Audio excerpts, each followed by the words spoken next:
स्वागत है आप सभी का मेरे यूट्यूब चैनल पर। तो आज का जो हम लोग का टॉपिक है वो है विदेशी विनिमय प्रबंधन अधिनियम, फेमा जिसको बोला जाता है FEMA, जिसका फुल फॉर्म होता है फॉरेन एक्सचेंज मैनेजमेंट एक्ट। ठीक है, फॉरेन एक्सचेंज मैनेजमेंट एक्ट। ठीक है, इसको एक्सचेंज रेट पॉलिसी भी बोला जाता है। ठीक है, तो आज हम लोग देखेंगे कि फेमा क्या है और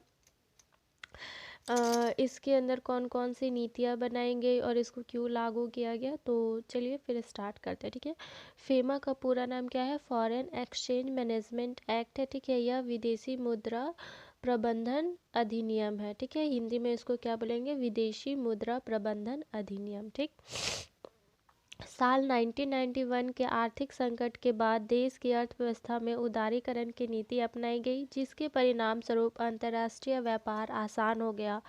किंतु इसके क्रियान्वयन के लिए विदेशी मुद्रा के बेहतर प्रबंधन और विकास की आवश्यकता थी। अतः एक नया कानून फेमा को अस्तित्व में लाया गया, जो विदेशी मुद्रा के मैनेजमेंट पर बल देता है। ठीक है, विदेशी विनिमय प्रबंधन अधिनियम के अध्ययन की दृष्टि से निम्नलिखित भागों में बांटा गया है। ठीक है, तो फेमा का पूरा नाम क्या है? Foreign exchange management act. ये एक नंबर के लिए जो पूछ सकता है कि फेमा का फुल फॉर्म क्या है। ठीक है, तो इसको लिख सकते हैं, ये 1 मार्क्स के लिए आ सकता है शॉर्ट नोट्स में। और फिर 1991 का जो आर्थिक संकट आया उसके बाद देश में, उसके बाद क्या हुआ? उदारीकरण की नीति को अपनाया गया, जिसके परिणाम स्वरूप क्या हुआ? अंतर्राष्ट्रीय व्यापार क्या हुआ? बहुत ही सरल हो गया।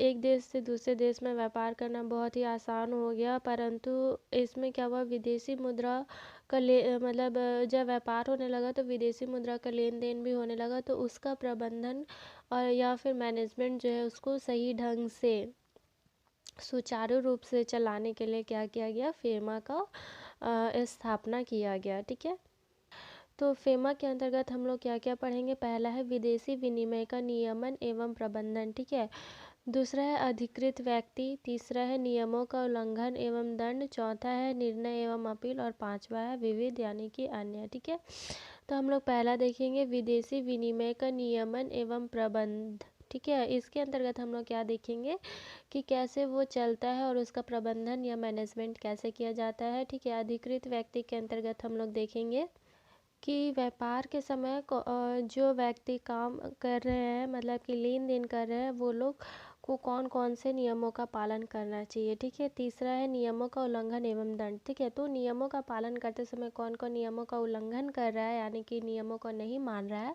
और उसके लिए क्या क्या दंड है। ठीक है, उसके बाद है निर्णय एवं अपील की उस दंड जो है उसको किस रूप में मिलना चाहिए, और जो अपराधी है वो क्या अपील कर सकता है, इसको देखेंगे। ठीक है, और पांचवा है जो अन्य है, उसको उसके अंतर्गत हम लोग कुछ और पॉइंट्स देख लेंगे। ठीक है, तो चलिए फर्स्ट पॉइंट हम लोग स्टार्ट करते हैं। पहला है विदेशी विनिमय का नियमन एवं प्रबंध। ठीक है, इसके अंतर्गत जो पहला पॉइंट है वो है विदेशी विनिमय आदि में व्यवहार करना। ठीक है, धारा 3 के अनुसार कोई भी व्यक्ति बिना रिजर्व बैंक की आज्ञा के निम्नलिखित कार्य नहीं कर सकता है। ठीक है, तो देखते हैं कि कौन कौन से कार्य नहीं कर सकता है। पहला काम है, कोई भी व्यक्ति विदेशी विनिमय या प्रतिभूति में किसी से ना तो व्यवहार कर सकता है और ना उसे हस्तांतरित कर सकता है, जब तक कि वह अधिकृत व्यक्ति ना हो।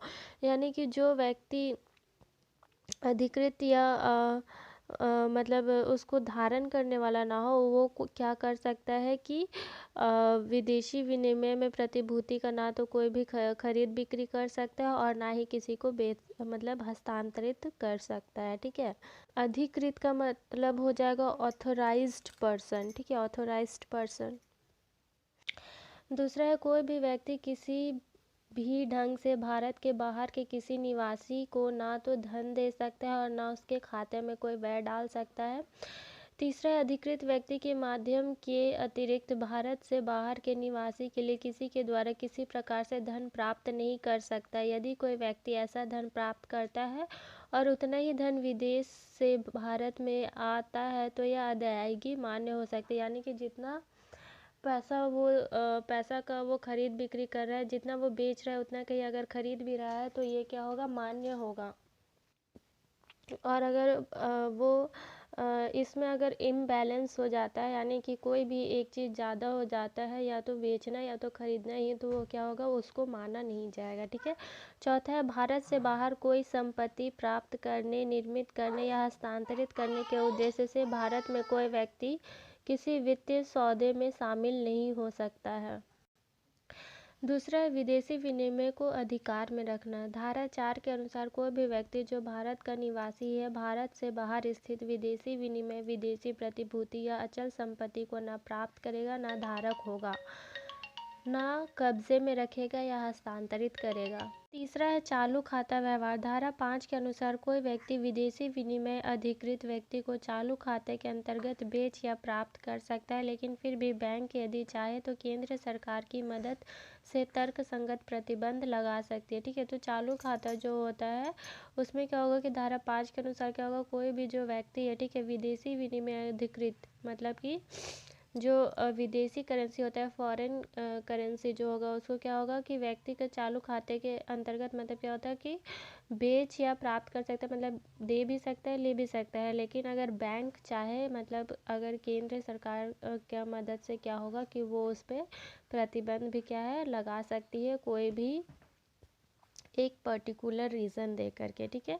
चौथा है, पूंजी खाता व्यवहार। धारा 6 के अनुसार पूंजी खाता व्यवहार के लिए कोई भी व्यक्ति विदेशी विनिमय अधिकृत व्यक्ति को बेच सकता है या उसे प्राप्त कर सकता है, लेकिन फिर भी रिजर्व बैंक केंद्र सरकार की राय से पूंजी खाता व्यवहार के किसी वर्ग या किन्हीं वर्गों को अनुमेय घोषित कर सकता है तथा इसकी सीमा का भी निर्धारण कर सकता है। तो धारा 6 के अनुसार क्या होगा कि पूंजी खाता का व्यवहार करने वाला, यानी कि जिसका भी पूंजी खाता है, उसे जो भी व्यक्ति है, ठीक है, विदेशी विनिमय अधिकृत व्यक्ति को क्या हो सकता है, बेच सकता है और प्राप्त कर सकता है, लेकिन रिजर्व बैंक क्या है, इस पर भी केंद्रीय सरकार की मदद से उसको कोई पर्टिकुलर रीज़न दे करके क्या होता है कि उसका सीमा का निर्धारण यानी कि वो एक ही कोई सीमा तक जो पूंजी है उसको प्राप्त कर सकता है या फिर किसी को भेज सकता है। मान लेते हैं एग्जांपल के तौर पे कि मान लो कि उसको 10,000 तक का ही उसको दिया है कि 10,000 तक का ही तुम किसी से ले या दे सकता है, तो इस तरीका का उन लोग भी उस पर क्या बोलते हैं सीमा लगा सकता है। ठीक है। माल एवं सेवाओं का निर्यात। धारा 7 के अनुसार माल के प्रत्येक निर्यातकों को निम्नलिखित कार्यों को पूरा करना होता है। पहला है, वह रिजर्व बैंक या किसी निर्देशित अधिकारी को निर्धारित फॉर्म पर निर्दिष्ट ढंग से एक घोषणा करेगा जिसमें माल का सच्चा व सही विवरण व मूल्य होगा। यदि मूल्य का सही अनुमान नहीं है तो भारत से बाहर मिलने वाले मूल्य का अनुमान। ठीक है। दूसरा, वह रिजर्व बैंक को वे सभी सूचनाएं देगा जिन्हें रिजर्व बैंक चाहेगा। ठीक है। पहला है कि मतलब पहला इसमें क्या बोला कि जितना भी माल बेच रहा है या ला रहा है उसका सही सही विवरण देना होगा और उसका मूल्य कि वो कितना प्राइस पर बिकेगा या फिर कितना प्राइस प्राप्त होगा वो पूरा देना होगा, निर्यात कर रहा है तो। ठीक है। और दूसरा है कि वो सभी सूचनाएं देगा, मतलब कि रिजर्व बैंक जो जो उसको सूचना मांगेगा वो उसको देना पड़ेगा। ठीक है। छठा है, विदेशी विनिमय की वसूली व उसे स्वदेश लाना। धारा 8 के अनुसार यदि इस अधिनियम में कोई अन्य प्रावधान नहीं है तो रिजर्व बैंक द्वारा निर्धारित समय में व रीति से भारत का निवासी वे सभी उचित कदम उठाएंगे जिससे कि विदेशी विनिमय की वसूली हो सके और उसे भारत में लाया जा सके। ठीक है। विदेशी विनिमय की वसूली व उसे स्वदेश लाना, इसके अंतर्गत क्या होगा कि मान लो कि कोई बाहर कुछ सामान निर्यात कर रहा है, ठीक है, तो और उसको उस निर्यात के बदले में क्या हो रहा है कि पैसा सही ढंग से नहीं मिल रहा है या फिर अगला जो पार्टी है जो ले रहा है, ठीक है, वो अगर कुछ मनमानी कर रहा है या उसको पैसा नहीं दे रहा है तो इसके लिए जो भारत का निवासी है वो उसके लिए उचित कदम उठा सकता है अपने वस्तु का वसूली करने के लिए, जो उसको मूल्य मिलेगा वस्तु के बदले में उसका वसूली करने के लिए। ठीक है। ताकि उसको भारत में लाया जा सके। सातवां है, कुछ मामलों में धन की वसूली और भारत भेजने से छूट। इस अधिनियम की धारा 4 व 8 निम्न मामलों में लागू नहीं होगी। रिजर्व बैंक द्वारा निर्धारित सीमा के भीतर किसी व्यक्ति द्वारा विदेशी करेंसी व मुद्रा का रखना। दूसरा, रिजर्व बैंक द्वारा निर्धारित सीमा के भीतर किसी व्यक्ति या व्यक्तियों द्वारा विदेशी करेंसी खाता रखना एवं उसका परिचालन करना। तीसरा, रिजर्व बैंक की सामान्य या विशेष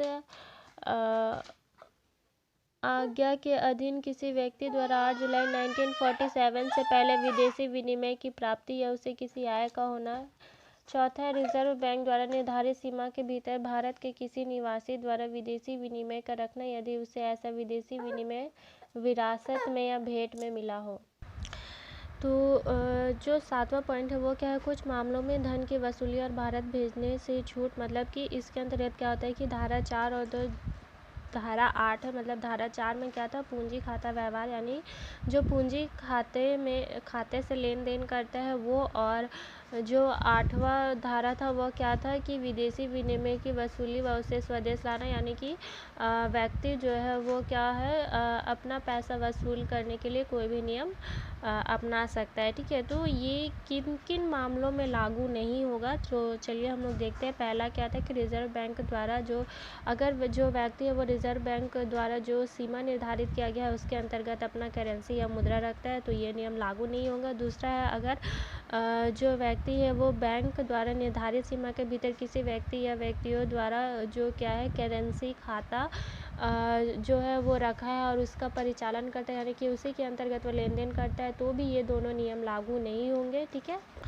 और अगर व्यक्ति 8 जुलाई 1947 से पहले ये विदेशी विनिमय को प्राप्त किया है तो भी ये नियम लागू नहीं होगा। चौथा है, अगर ये उसको विरासत या भेंट के रूप में मिला है तो भी ये नियम लागू नहीं होगा। ठीक है, तो ये था फर्स्ट पॉइंट जिसके अंतर्गत हम लोगों ने 7 पॉइंट्स देखे। उसके अंतर्गत भी पॉइंट्स थे, तो पॉइंट्स के अंदर बहुत सारे पॉइंट्स है तो इसमें कंफ्यूज नहीं होइएगा। ठीक है, तो वो ए नंबर का था। ठीक है, ए नंबर हम लोग का क्या था, विदेशी विनिमय का नियमन एवं प्रबंधन। ठीक है, अब हम लोग इसका दूसरा पॉइंट्स देखेंगे। बी नंबर, अधिकृत व्यक्ति। ठीक है, धारा 2 के अनुसार अधिकृत व्यक्ति से आशय है अधिकृत व्यवसायी, मुद्रा परिवर्तनकर्ता, समुद्री किनारे की बैंकिंग इकाई या अन्य कोई ऐसा व्यक्ति जो उस समय के लिए विदेशी मुद्रा या विदेशी प्रतिभूतियों में व्यवहार करने के लिए अधिकृत किया गया हो, यानी कि ऑथोराइज्ड किया गया हो। ठीक है, ऐसे व्यक्ति के कर्तव्य, यानी कि जो ऑथोराइज्ड पर्सन होते हैं उन लोग का क्या क्या नियम है। पहला है रिजर्व बैंक के निर्देशों का पालन करना, यानी कि जो वो लोग नियम बनाए उसका पालन करना है। दूसरा, अधिकृतीकरण की शर्तों के विरुद्ध कार्य ना करना, यानी कि जो जो नियम बनाए गए हैं उसके विरुद्ध, यानी कि उसके विपरीत या उसके उल्टा कार्य नहीं करना, या फिर उन जो नियम बनाए गए हैं उनको ना मानना, ऐसा नहीं करना है। ठीक है, यदि व्यक्ति रिजर्व बैंक के निर्देशों का पालन नहीं करता है तो उसे स्पष्टीकरण का अवसर देने के बाद 10,000 रुपये तक का अर्थदंड लगाया जा सकता है। यानी कि अगर जो रिजर्व बैंक नियम बनाया है और जो ऑथोराइज्ड पर्सन है वो अगर उसका नियम नहीं मान रहा है तो उसको क्या करना होगा, यानी कि उसको क्या दंड होगा, 10,000 रुपये देना होगा। और मतलब 10,000 रुपये दंड लगाया जा सकता है और उसको स्पष्टीकरण देना है कि वो क्यों नहीं उसका नियम को मान रहा है, मतलब कि उसके लिए एक पर्टिकुलर रीज़न भी देना होगा। ठीक है, यदि उसकी ओर से अवहेलना जारी रही तो अतिरिक्त दंड 2,000 रुपये प्रतिदिन के हिसाब से लगाया जा सकता है। ठीक है, इतना करने के बाद भी अगर वो बार बार नियम का उल्लंघन कर रहा है तो 2,000 रुपये पर डे के हिसाब से उसको लगाया जा सकता है। ठीक है, रिजर्व बैंक को अधिकृत व्यक्ति के व्यवसाय की जांच करने का अधिकार है और जो रिजर्व बैंक है वो ऑथोराइज्ड पर्सन का क्या करेगा, जांच करेगा, मतलब कि जांच पड़ताल उसका पूरा करेगा। ठीक है, ये फर्स्ट सेकेंड पॉइंट है। दूसरा है सी, नियमों का उल्लंघन एवं दंड धारा। ठीक है, नियमों का उल्लंघन एवं दंड धारा अब हम लोग देखेंगे 13 के अनुसार, यानी कि धारा 13 के अनुसार क्या होगा,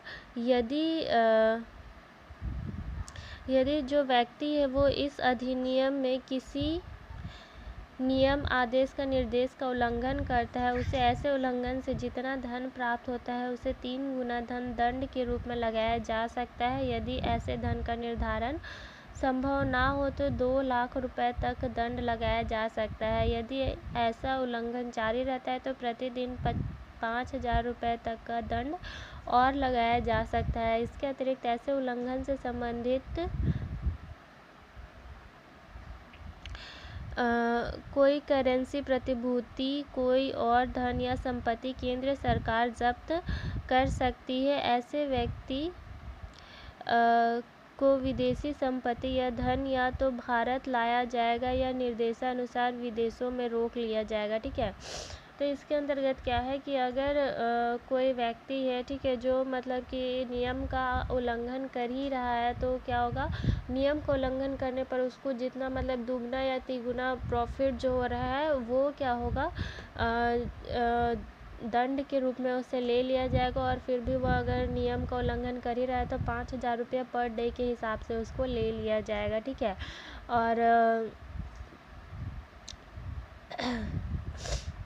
और जो सरकार है, केंद्रीय सरकार, वो क्या हो सकता है, उसका प्रतिभूति ये सब भी जब्त कर सकती है। ठीक है, यदि निर्णयकर्ता अधिकारी के आदेश का पालन नहीं करता है तो धारा 14 के अनुसार ऐसे व्यक्ति को नागरिक कैद हो सकती है। यदि दंड की माफ़ 1 करोड़ रुपए से अधिक है तो दोषी व्यक्ति 3 वर्ष तक नागरिक कैद में रह सकता है। अन्य मामलों में वह व्यक्ति 6 माह तक ही कैद में रखा जा सकता है। ठीक है, अगर इसके बाद भी अगर निर्णयकर्ता जो है मतलब कि व्यक्ति आदेश का पालन नहीं कर रहा है तो उसको क्या होता है कि धारा 14 के अनुसार क्या है, उसको जेल भेजा जा सकता है। और अगर वो 1 करोड़ रुपए से अधिक पैसा का लेन देन मतलब इधर उधर किया है तो क्या होगा कि नागरिक कैद में मतलब वो मतलब जो कैद में रहेगा वो 3 वर्ष तक रहेगा। ठीक है, और अगर उससे कम किया है, 1 करोड़ से कम किया है पैसा का घपला, तो वो क्या होगा कि 6 माह तक ही रखा जाएगा। ठीक है, धारा 15 के अनुसार दोषी व्यक्ति एक आवेदन पत्र दे सकता है। ऐसा आवेदन पत्र पाने के 180 दिन के भीतर केंद्र सरकार द्वारा निर्देशित डायरेक्टर एनफोर्समेंट और रिजर्व बैंक के अनधिकृत संतुष्टि होने पर मामले को समाप्त कर सकते हैं। ठीक है, तो धारा 15 के अनुसार क्या है कि जो दोषी व्यक्ति है वो अपने तरफ से एक स्पष्टीकरण पत्र या फिर आवेदन पत्र दे सकता है जो कि 180 दिन के भीतर उसमें केंद्र सरकार क्या है उसके देखेगा, उसके अंतर्गत कार्य करेगा। और अगर वो संतुष्ट हो जाता है उसका कि स्पष्टीकरण से कि क्यों वो नियम का उल्लंघन किया, तो वो इस केस को खारिज कर सकती है। ठीक है, डी है निर्णय एवं अपील। धारा 16 के अनुसार किसी भी व्यक्ति द्वारा उल्लंघन होने पर केंद्र सरकार अपने अधिकारियों में से जितने वह उचित समझे मामले की जांच के लिए निर्णयकर्ता अधिकारी नियुक्त कर सकती है। केंद्र सरकार नियुक्त अधिकारियों के क्षेत्र का भी निर्धारण कर सकती है। जांच लिखित शिकायत के बिना नहीं की जा सकती। प्रत्येक निर्णयकर्ता अधिकारी को नागरिक न्यायालय का अधिकार प्राप्त होगा। ऐसा निर्णयकर्ता अधिकारी 1 वर्ष में मामले को निपटाएगा। यदि वह ऐसा नहीं कर पाता तो समय समय पर ऐसा न कर पाने के कारणों का उल्लेख करेगा। न्यायाधिकरण के लिए अध्यक्ष वही व्यक्ति हो सकता है जो उच्च न्यायालय के न्यायाधीश की योग्यता रखता हो। सदस्य के लिए जिला जज की योग्यता होनी चाहिए। ठीक है, तो जो डी नंबर है निर्णय एवं अपील। ठीक है, तो धारा 16 के अनुसार क्या होगा कि जो व्यक्ति उल्लंघन कर रहा है उस पर केंद्र सरकार क्या है अपने अधिकारियों मतलब कि केंद्र सरकार जितना भी अधिकारी चाहे वह उस केस के हिसाब से उनको काम पर लगा सकती है। और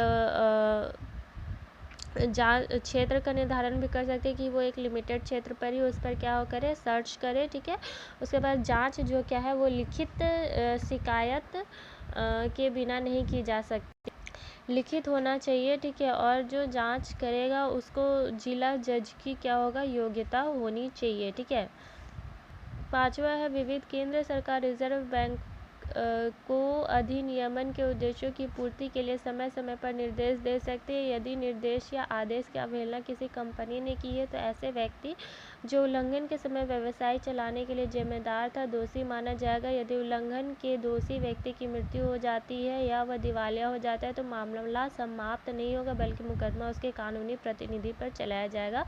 यानी कि जो दोषी व्यक्ति है अगर वो मर जाता है या फिर वो पूरा दिवालिया हो जाता है तो उसका हकदार जो होगा, मान लो कि उसका बेटा या फिर उसकी वाइफ, जो भी उसका हकदार होगा, वो लोग पे वो मुकदमा चलाया जाएगा। ठीक है, तो ये था आज का हम लोग का टॉपिक कि फेमा क्या है और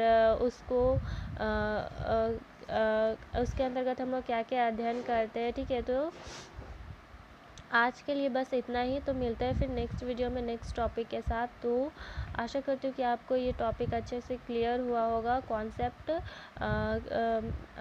तो मिलते हैं फिर नेक्स्ट वीडियो में। थैंक्स फॉर वॉचिंग और please like share and subscribe ज़रूर करें।